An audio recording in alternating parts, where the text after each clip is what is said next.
দেখতে পাচ্ছেন সেই ভাইরাল রমজান মামা, যে লোক ভ্যানে গ্যাস বাজছে, আজকে অন্য লোক ভ্যানে মেয়ে লোক নিয়ে যাচ্ছে, তার মানে সহ্য হচ্ছে না।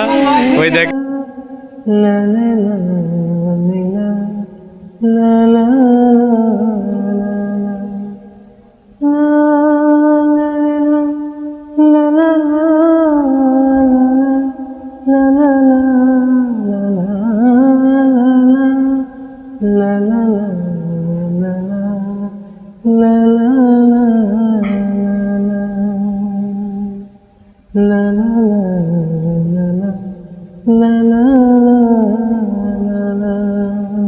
তার খুব কষ্ট লাগছে, যে কারণ তার প্যাসেঞ্জার তার ভ্যানে উঠিনি, এই কারণে খুব কষ্ট লাগছে। মামা তোমার কি কষ্ট লাগছে?